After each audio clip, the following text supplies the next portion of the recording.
Hi Pete, how are you? Good morning, everyone. Good morning to you too. Maybe just a medical update as far as you can give us. Anyone ruled out from the game on Saturday for next week?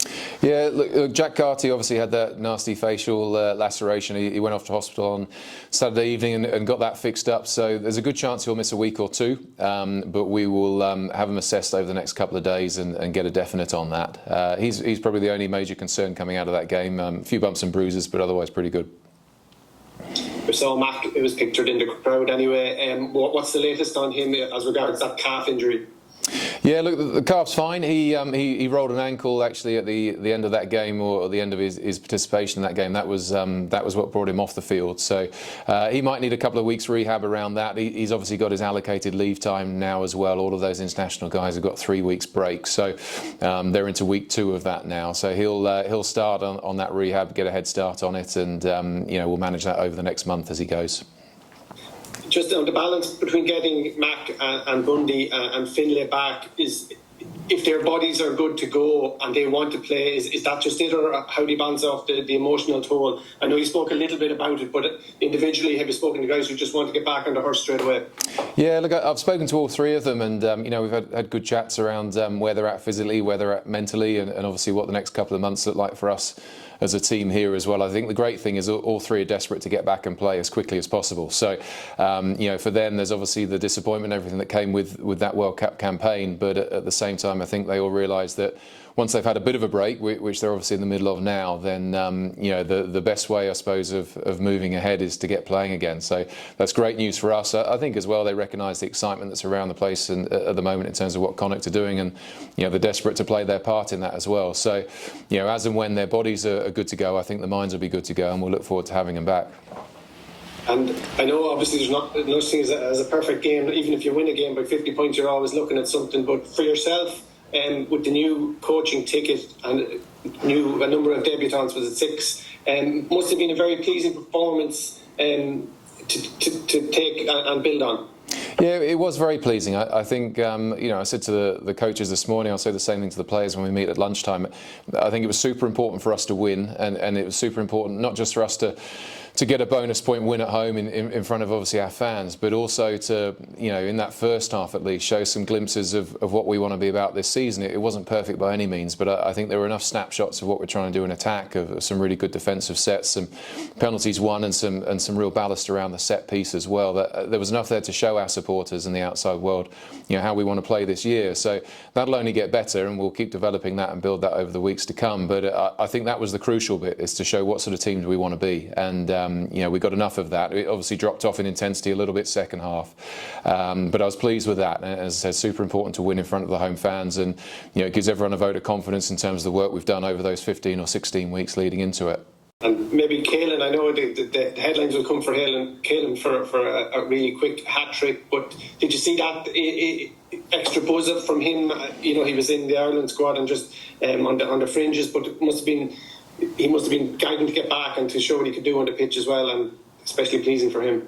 Yeah, I think really pleasing. Obviously, for him to get a first half hat-trick, it grabs the headlines, doesn't it? And I think it was fully deserved. I thought he played really well in his 50 minutes or so on the field.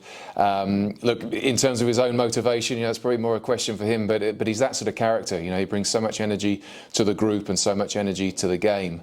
And I'm seeing a player that continues to get better and better. So the fact he's had that international recognition, and has got that under his belt and the confidence that comes with that, to now see him step forward again and keep improving, I think that just continues to put him in a strong position. That's it for me for the moment. Thanks, Pete. Thanks, mate. Thanks, mate. Hi, Peter. Hi, Pete. How are you? Morning, William. Good, thank you. Good news about Jack. There's a lot of people been asking about him. He's out of hospital, is he? Yeah, he was. He wasn't there overnight. It was a visit there on Saturday evening, and they managed to get him patched up pretty quickly. So it was a nasty cut on the side of his face, but I think they did some good work on it, and he'll make as quick a recovery as possible. Yeah, pour a bit of Dettol in it, he'll be fine. That'll take his mind off the cut, sort of. That was the old remedy when I was a kid. I was interested in something that you said on Saturday after the game. I think it was to Lindley. So I asked Danny Deegan from Craggy to do a bit of stuff for me. You brought in JJ Hanrahan, and he came up with this for me, that Kieran Marmion played with 16 different 10s, some of whom I barely remember. Some of them were obviously there just to do a job, came in maybe for a couple of games because somebody was injured. Caelan Blade has played with 11. And it also struck me with Joe Joyce. They are matured rugby players. You don't have to teach them. They know the role. They can do a bit of teaching. They have to learn. They learn every day, and they have to learn the Connacht systems and stuff. But was that a deliberate decision to say, look, it'll be easier for Jack to have somebody who he doesn't have to mentor, other than maybe tell him about how difficult it is to kick in the wind at the Sportsground? It's a really interesting question. I think in terms of the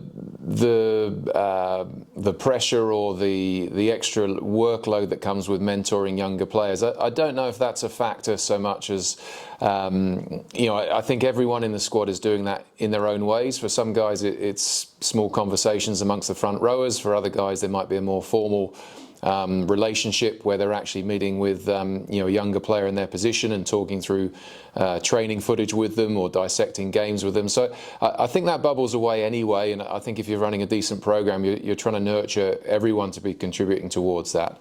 But I think in terms of the conversations that for example, Jack can have with another out half that's got a really good bank of experience around a variety of clubs in different countries, as well as the qualities that JJ brings to us as a rugby team.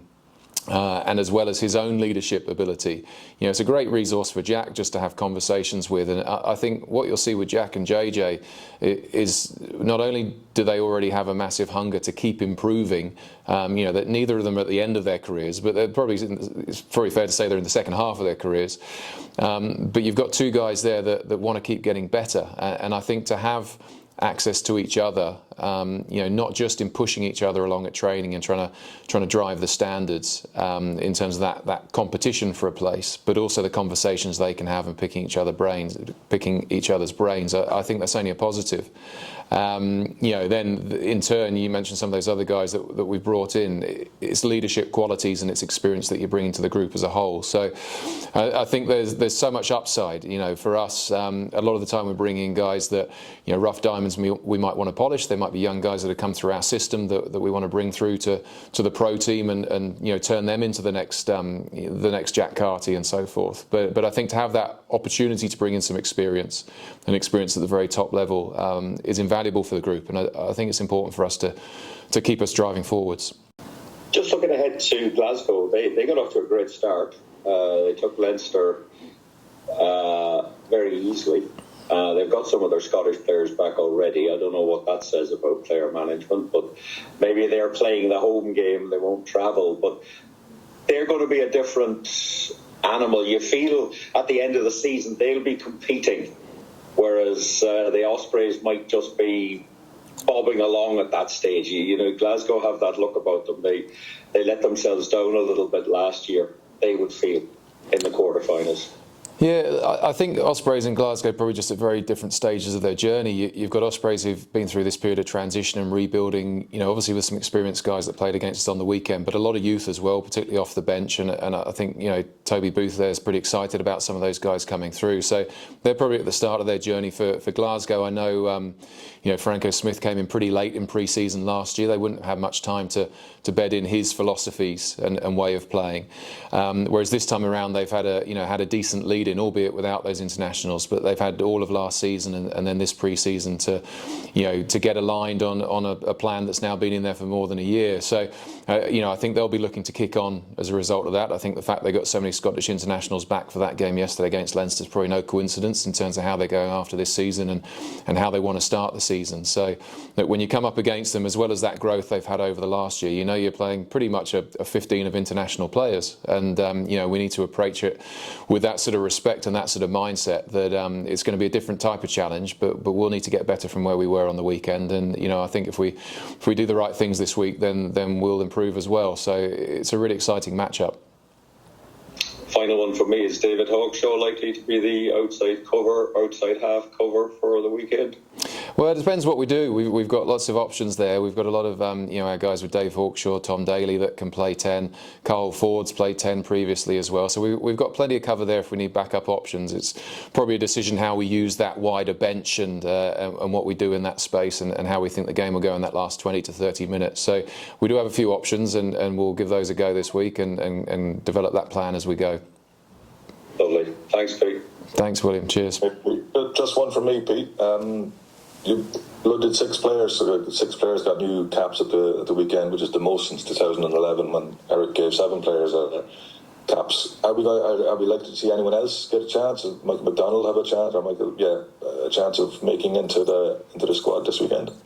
Yeah, it's a good question. I think probably as these next few weeks go, you'll start to see all of those new faces getting an opportunity and. There's a couple of guys. Michael's obviously fit, chomping at the bit. Sean Jansen's, spent a fair amount of time in the treatment room, but is progressing really well. So we'll see him as well at some stage over the coming weeks. It's nice to have those options. I think whenever you bring new guys into the club, you want to give them opportunity early in most cases, because you've seen something in them as the reason for bringing them in. And so I don't think it's unusual if we see all of them at some stage. But whether this week's the right game to do it or not, we'll have a good think about that. All right, thank you. Thanks, Alan. We'll leave it there, guys. Unless Linny, you want to come in quickly? Okay, no worries. We'll leave it there then. Thanks, guys. We'll talk to you tomorrow. Thanks, Pete. Cheers. Thanks, guys. See you soon. Cheers.